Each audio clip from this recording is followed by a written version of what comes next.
Namaskar. I'm Manoj Kumar. Welcome to in the program Press Meet. In this program, we cover press conference, media interaction, and a speech of the chief guest at the program. So, without spending so much time, let's go to the event. मेरी झोपड़ी में मेरी झोपड़ी के आज बाग खुल जाएंगे, राम आएंगे। देखिए, प्रभु श्री राम इस देश के आराध्य गुरु हैं। हर घर में 22 जनवरी को दिवाली मनेगी। देखिए, प्रभु श्री राम इस देश के आराध्य गुरु हैं। प्रभु श्री राम के आज के हालात के अनुसार उनके विचारों को, उनके संस्कारों की आज समाज को बहुत ज़्यादा ज़रूरत है। और मैं उन सब की मेहनत को नतमस्तक करता हूँ कि जिन्होंने 500 साल लगा के श्री राम के मंदिर के निर्माण के लिए लाखों लोगों ने अपना प्राणों का भी न्यौछावर किया, लेकिन आज इतनी मेहनत के बाद आज पूरे देश में, पूरे सब लोगों में उमंग उत्साह है कि आने वाली 22 जनवरी को रामलला की स्थापना, एक भव्य मंदिर जो आप कह सकते हैं भव्य और दिव्य मंदिर में उसकी स्थापना होगी। तो आज मैं देखता हूँ कि पूरे देश में इसकी लहर है वहाँ जाने की, लेकिन व्यवस्थाएं जैसे ऊपर से कई बार आदेश आ रहे हैं, व्यवस्थाएं उतनी नहीं हो पाएगी, इसलिए उसको कंट्रोल भी किया गया है। और आप देख रहे होंगे कि हर घर में 22 जनवरी को दिवाली मनेगी। देश के हर घर में 5 दीपक जलाए जाएंगे, एक उत्साह मनाया जाएगा, क्योंकि आज ये एक महत्वपूर्ण दिवस 22 जनवरी को होगा इस देश के आध्यात्मिक शक्ति के लिए, भारतीय संस्कार और संस्कृति के लिए, क्योंकि मर्यादा पुरुषोत्तम राम की इस समाज को बहुत ज़रूरत है, उसके संस्कारों की आज बहुत ज़रूरत है, क्योंकि आज धीरे धीरे समाज संस्कार विहीन होता जा रहा था। लेकिन मर्यादा ये श्री राम को क्यों कहा जाता है? अगर आप देखेंगे पूरी रामायण में त्याग का कंपटीशन था। आप देखें चाहे भगवान भरत ने भी राम के खड़ाऊ लेके और भारी नंदीग्राम के गेट पर ही सोया, विश्राम किया, कभी उस गद्दी की तरफ देखा नहीं। और उन्होंने भी, राम ने जैसे तपस्या की उसने भी की। लक्ष्मण का भी आपने देखा, वो भी 14 साल के वनवास पे सोया नहीं, श्री राम की रक्षा के लिए सदा निरंतर जगा रहा और घर बार छोड़ा। उसी तरह से चाहे आप देखेंगे अगर दोनों ही माताएं ने भी त्याग किया एक दूसरे पे, और ये एक त्याग का और संस्कारों का पूरा संस्करण है। इसका सब आज के हालात में बहुत ज़रूरत है। इनविटेशन सबको मिलेगा, समयानुसार मिलेगा, सारे देश को एक बार बुला लेंगे तो वहाँ जगह कहाँ? व्यवस्थाएं भी तो करनी है ना। कल ये ना हो कि इतनी अव्यवस्थाएं बिगड़ जाए जिससे हालात खराब हो जाए। तो ये तो और विपक्ष राम के नाम लेने में किसी को कोई नहीं रोक रहा।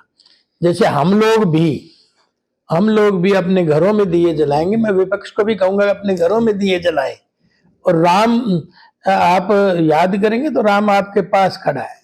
देखिए, हमारा संस्कार संस्कृति है। आपने देखा राज्य गीत बन रहा था, उसमें मेरा एरिया सैन्य इतिहास का गवाह है।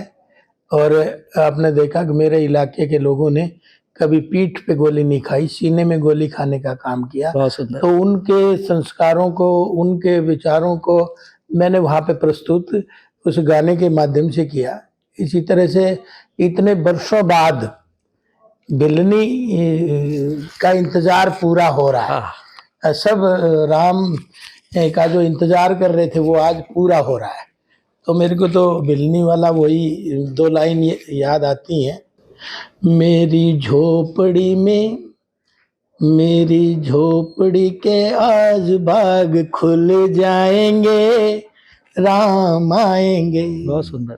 मेरी झोपड़ी के भाग आज खुल जाएंगे, राम आएंगे, राम आएंगे, आएंगे राम आएंगे, राम आएंगे आएंगे राम आएंगे, राम आएंगे तो पल न झुलाऊंगी, राम आएंगे तो झूला झुलाऊंगी, राम आएंगे तो पल ना झुलाऊंगी, मीठे मीठे मैं गीत उन्हें सुनाऊंगी, मेरे जन्मों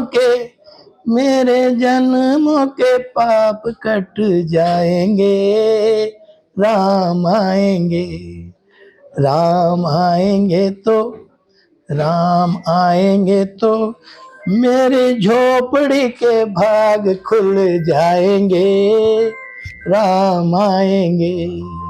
देखिए ये विषय कैसा है, एक राम, जैसे मैंने अपने पहली बातों में कहा, राम एक हमारा आराध्य देव है और राम हमारे लिए संस्कृति के लिए राम का चरित्र महत्वपूर्ण योगदान देता है। राम आज पूरा देश राममय हो रहा है, उसका कारण है क्योंकि सबके भावनाओं से राम जुड़े हैं, सबकी आत्माओं से राम जुड़े हैं। ये राजनीति करने वालों को थोड़ा इस बात का परहेज करना चाहिए और राम को याद करेंगे तो राम आपके बराबर में खड़े हैं। नमस्कार। नव वर्ष 2024 की आप सभी को अनेकानेक शुभकामनाएं। इस नव वर्ष बाबा बद्री केदार और प्रभु श्री राम के आशीर्वाद से आप सभी के जीवन में नई ऊर्जा, उत्साह, उमंग और उत्तम स्वास्थ्य का समावेश हो। मुझे विश्वास है नव वर्ष में उत्तराखंड राज्य को समृद्धि एवं विकास के रास्ते पर ले जाने के हमारे प्रयासों को आप सभी के सहयोग से और अधिक गति मिलेगी। हमारे प्रेरणा स्रोत आदरणीय प्रधानमंत्री श्री नरेंद्र मोदी जी के कुशल मार्गदर्शन में आज उत्तराखंड सरकार द्वारा राज्य की प्रगति के लिए अनेक महत्वपूर्ण परियोजनाएं एवं जन कल्याणकारी कार्यक्रम संचालित किए जा रहे हैं, जिनका प्रत्यक्ष लाभ सीधे जनता को मिल रहा है। आइए नव वर्ष 2024 में हम सभी एक समृद्ध, समतामूलक समाज की स्थापना के अपने संकल्प की ओर आगे बढ़ें और देवभूमि उत्तराखंड को एक अग्रणी एवं श्रेष्ठ राज्य बनाने में अपना महत्वपूर्ण योगदान दें।